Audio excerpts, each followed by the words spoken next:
एबे आंचलिक पाणीपाग विज्ञान केन्द्र पक्षर एक बड़ खबर सामना को आसी।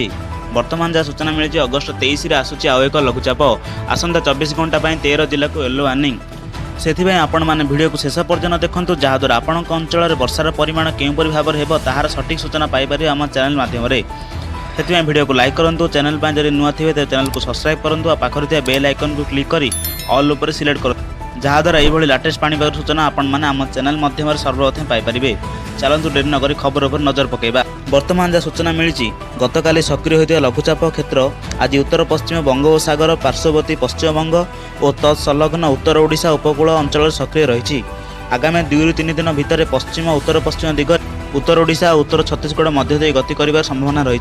यार प्रभाव में गत 24 घंटे राज्य में मौसुमी सक्रिय होगा सह अधिकांश स्थान में हालुकारु मध्यम धरण वर्षार सह राज्य में 1 ରୁ 2 स्थान में प्रबल और अति प्रबल वर्षा संभावना रही। यार प्रभाव को सामना करू करू पुणी आसूची आउ एक लघुचाप अगस्ट 23 तारिख बेलू आउ एक लघुचाप क्षेत्र सृष्टि होगा नहीं पूर्वानुमान करिछि पाणीपाग विभाग। एने पाणीपाग विशेषज्ञ उमाशंकर दास शुक्रवार सूचना दे कहते यार प्रभाव में अगस्ट 23 तारिख पर राज्य में वर्षार परिमाण पुणी वृद्धि पाइपे।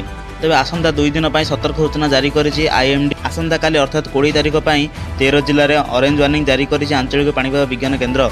जिलागुड़िक है कलाहांडी, कंधमाल, बलांगीर, बौद्ध, अनुगुल, ढेंकानाल, केन्दुझर, देवगढ़, सुंदरगढ़, संबलपुर, सुवर्णपुर, झारसुगुड़ा और बरगढ़ जिला।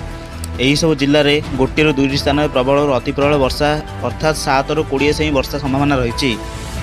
सेहीपरि बालेश्वर, भद्रक, जाजपुर, केन्द्रापड़ा, जगतसिंहपुर, खोर्धा, कटक, नयागढ़, पुरी, गंजाम, गजपति, रायगढ़, मालकानगिरी, कोरापुट, मयूरभंज, ढेंकानाल और अनुगुल जिले में 1 ରୁ 2 स्थान में प्रबल अर्थात 7 ରୁ 11 सेमी वर्षा संभावना रही पूर्वानुमान करिछि आंचलिक पाणीपाग विज्ञान केन्द्र। एमिति पाणीपागर लाटेस्ट सूचना पाइबा आम चैनल सहित जोड़ी रुहतु। जब चैनल को नुआ थे तो चैनल को सब्सक्राइब करूँ और पाखर बेल आइकन को दबाई ऑल ओवर सिलेक्ट करूँ। ब्यूरो रिपोर्ट सावधान टीवी।